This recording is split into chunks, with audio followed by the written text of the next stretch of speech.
پہلے تو میں نے مسلمانوں کے اخلاق سنے تھے، اب تو میں نے دیکھ بھی لیے، پر یہ بتا جب 12,000 آیا تھا جان کیوں نہیں چھڑائی؟ تو حضرت چارہ کاٹتے کاٹتے رو پڑے، فرمانے لگے تو نہیں نہ جانتا یہ بیٹیاں سانجھی ہوتی ہیں، پتہ نہیں نا، میرے رسول پاک نے تو حاتم تائی کی بیٹی کے سر پہ کپڑا رکھ کے کہا تھا بیٹیاں برابر ہوتی ہیں، تو یہ نہیں پتا جب اس کی 6 بیٹیوں کی شادی ہوئی ہے میرے اندر روحانیت کتنی بڑی ہے۔ فرمایا پھر 12,000 آیا ہے تو 2-4 بچیاں پھر گئی ہیں، مجھے نہیں پتا میں اندر سے راضی کتنا ہوں، میں تیری نوکری کرتا رہوں گا، پتہ نہیں اللہ کتنی بیٹیوں کو بیاہ دے گا۔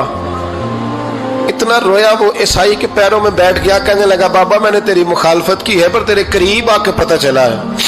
کہ تو بہت اونچے اخلاق کا مالک ہے، اور اگر تیرا یہ مقام ہے تو تجھے اخلاق سکھانے والے محمد عربی کی شان کتنی ہوگی۔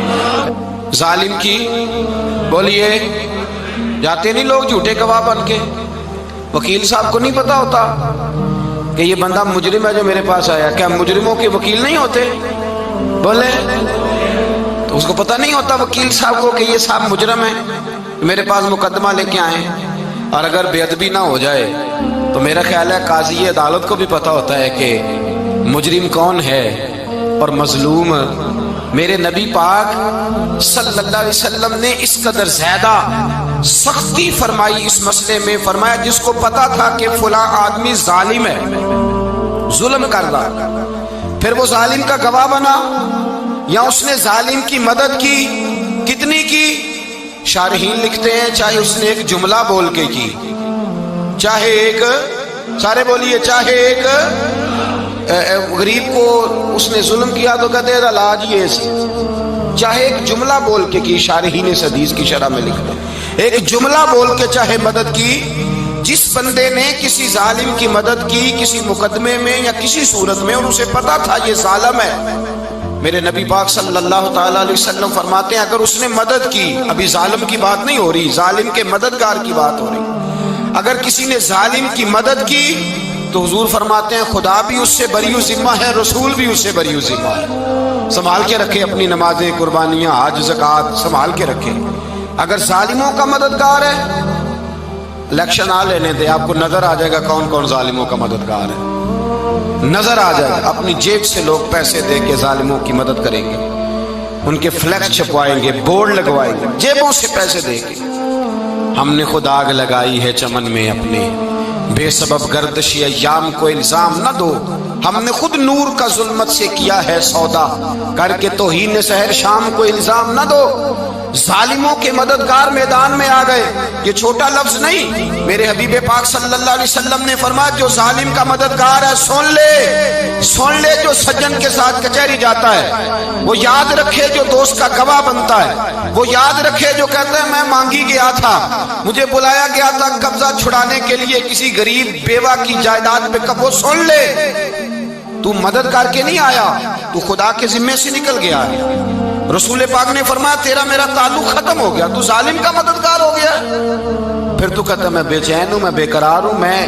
میں آزمائش کا شکار ہوں، پلٹ کے دیکھ تو صحیح تیرا گناہ کتنا بڑا ہے۔ میرے نبی پاک صلی اللہ علیہ وسلم کا ایک اور فرمان سن لیں، ابن ماجہ ابو داؤد میں موجود ہے، اس حدیث کو آپ نے یاد کر لینا ہے،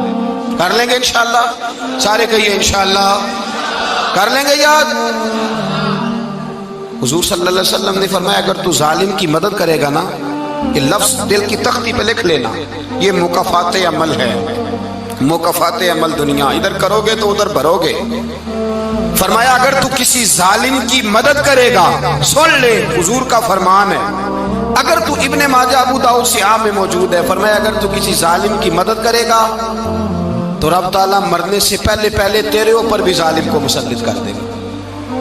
تیرے اوپر بھی ایک دفعہ ظلم ضرور ہوگا اگر تو ظالم کی، وہ کسی صورت میں بھی ہو سکتا ہے، کسی صورت میں بھی تیرا بیٹا ہی اٹھ کے ظلم کر دے گا، تو الجھ جائے گا، کسی نہ کسی جگہ تیرے لیے تباہی کا سامان ہوگا، تیرے اوپر ظلم ہوگا، اس لیے کہ تو ظالموں کا مددگار ہے۔ چاہیے یہ تھا کہ تو مظلوم کی مدد کرتا، انسانی ایمانی یقین کا فریضہ سر انجام دیتا، تو ظالموں کا مددگار ہو گیا۔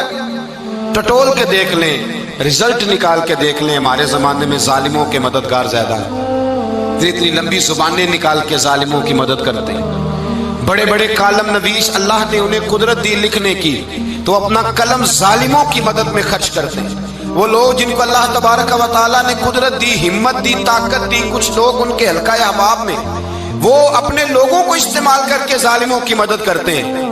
ظالموں کی مدد کرتے ہیں۔ میرے نبی کریم سید عالم نور مجسم صلی اللہ علیہ وسلم نے فرمایا اگر تو نے ظالم کی مدد کی تو جب تک تو توبہ نہیں کرے گا رب تجھ سے ناراض ہی رہے گا۔ اللہ تجھ سے، او بھائی جس سے رب بھی ناراض ہو گیا، نہ کھانا نہ پینا نہ سونا نہ جاگنا نہ نیند، پھر تیری ہر چیز تیرے لیے آزمائش ہو جائے گی، پھر تیرا سایہ بھی تیرے لیے خوف کا سامان بنے گا، پھر زندگی جیتی جاگتی لاش بن جائے گی، تو اپنے کندھوں پر اپنی میت اٹھائے پھرے گا جب تو ظالم کا مددگار ہوگا۔ اور نبی پاک صلی اللہ علیہ وسلم نے فرمایا ظالموں کا مددگار بھی ظالم ہوتا ہے، ظالموں کا مددگار بھی، سارے بولے ظالموں کا مددگار بھی، نہیں کو نہیں، آپ سارے نہیں بولے، ایک دفعہ بولے ظالموں کا مددگار بھی، پکی بات ہے، ظالموں کا مددگار بھی۔ اللہ اکبر، جس کا یارانہ ہو، جس کا دوستانہ ہو، جو کہے میں نے نا اس کو اوکھے ویلے کے لیے ظالم کو یاد رکھا ہوا ہے۔ کبھی مشکل پر رکھے نہیں ہوئے لوگوں نے ظالم دوست، کہتے میں نے رکھے ہوئے ہیں، بلکہ ہمارے دیہات میں تو کہتے ہیں میں نے بازو بنائے ہوئے ہیں۔ کس کو بازو بنا لیا؟ ظالم بھی کبھی بازو ہوتا ہے، جو ظلم کی تلوار لیے میدان میں کھڑا ہے۔ قارون، حامان، فرعون، نمرود کا حال نہیں لوگوں نے دیکھا؟ اپنے زمانے میں آپ نے کتنے لوگ نہیں دیکھے جن کے سائے سے، آواز سے لوگ کانپتے تھے؟ پھر پولیس کی گاڑیوں میں وہ اس طرح مردہ پڑے کہ دنیا نے تماشا دیکھا ان کا۔ یہ رنگ ہم نے دیکھے نہیں اپنے آنکھوں سے۔ فرمایا ظالم کا مددگار بھی، جو کار میں بٹھا کے لے کے گیا وہ بھی ظالم، جس نے چائے پلائی وہ بھی، جس شخص نے کھانا کھلایا وہ بھی، جو کچہری تک ساتھ گیا وہ بھی، جس نے فلیکس کے نیچے، بڑے شرابی کے نیچے چھوٹی اپنی فوٹو لگائی وہ بھی، جو ووٹ کی پرچی ڈالنے گیا وہ بھی۔ کہہ دینا باہر نکل کے کہ حضرت صاحب نے سیاسی تقریر کی ہے، کہہ دینا، پر بات تو سچی ہے نا۔ خوگرے حمد سے تھوڑا سا گلا بھی سن لے، خوگرے حمد سے تھوڑا سا بھی گلا۔ امام مالک کے پاس ایک بندہ آیا، اس نے کہا حضور میں درزی ہوں، ایک ظالم بادشاہ مجھ سے کپڑے سلواتا ہے، میں تو ظالموں کا مددگار نہیں نا۔ ایک ظالم بادشاہ مجھ سے، حضور میں تو مددگار نہیں نا ظالموں کا۔ جو فرمایا ظالموں کا مددگار بھی ظالم ہوتا ہے، تو کپڑے لے کے آتا ہے، میں سی کے دے دیتا ہوں، ذمہ داری نہیں۔ بھئی ایک آدمی دکاندار ہے، اس سے کوئی بندہ چیز خریدنے آئے گا تو تھوڑی کہے گا میں نے نہیں دینی،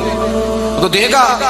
کوئی بندہ اگر کسی شخص سے کوئی کام کہتا ہے جو اس کی فیلڈ ہے، اس کا شعبہ ہے، اس کا معاش کا وہ سلسلہ ہے، کہتے ہیں یا رسول اللہ صلی اللہ علیہ وسلم ظالموں کا مددگار بھی ظالم، حضور نے فرما دیا۔ تو امام مالک سے بندے نے مسئلہ پوچھا، دل کی تختی پہ لکھنے والی باتیں ہیں، کہا حضور میں درزی ہوں، ظالم کپڑے سلواتے ہیں، میں تو مددگار نہیں نا۔ امام صاحب کہنے لگے نہیں، مددگار تو وہ ہوگا جو تجھے سوئی دھاگا فراہم کرے گا، تو تو پورے کپڑے سی کے دیتا ہے، تو تو خود بہت بڑا ظالم ہے، تو پورے سوٹ سی کے دیتا ہے، تو تو بہت بڑا ظالم خود ہے۔ مددگار تو وہ ہوگا جو تجھے دھاگا دے گا، جو تجھے بٹن دے گا، جو تجھے نلکی دے گا، جو ظالم سے اتنی نفرت ظلم کر کے بندہ ہے۔ یہاں تو ہمارے زمانے میں ہیرو بن جاتے ہیں لوگ، ظالم ہیرو ہے، لوگ اس سے ڈرتے پھرتے ہیں، گھومتے پھرتے ہیں، اور بہت سارے کم مزاج لوگ اس کے پیچھے ہاتھ باندھ کے پھرتے ہیں۔ ظالموں کی مدد کرنا، ظالموں کے ساتھ رہنا، یہ ظلم ہے، ظلم، یہ زیادتی ہے۔ میرے نبی پاک صلی اللہ تعالی علیہ وآلہ وسلم نے ارشاد فرمایا یاد رکھو، رب فرماتا ہے میں مظلوم کی مدد ضرور کروں گا، چاہے جلدی کروں چاہے دیر سے کروں، میں مظلوم کی مدد۔ اور حضور صلی اللہ علیہ وسلم نے فرمایا ہے، حضرت معاذ بن جبل کہتے ہیں حضور نے مجھے یمن کا گورنر بنایا، جب میں جانے لگا نا تو حضور نے بڑی نصیحتیں کی، بخاری میں موجود ہے، فرماتے ہیں جب میں پلٹنے لگا تو میرے رسول نے فرمایا معاذ ایک منٹ ٹھہر جا، ایک بات میری یاد رکھنا، اس کو نہ بھولنا۔ کہا حضور کیا؟ فرمایا دیکھنا کسی پہ ظلم نہ کر بیٹھنا، کہیں تجھ سے زیادتی نہ ہو جائے۔ محبوبہ پھر حضور نے فرمایا سن میرے معاذ، میں تجھے گورنر بنا رہا ہوں، زیادتی نہ کر بیٹھنا۔ یا رسول اللہ صلی اللہ علیہ وسلم کیا ہوتا ہے؟ تو میرے کریم نے فرمایا جب مظلوم دعا کے لیے ہاتھ اٹھاتا ہے تو عرش کا مالک کہتا ہے فرشتوں پیچھے ہٹ جاؤ، عرش کا مالک کہتا ہے فرشتوں پیچھے ہٹ جاؤ۔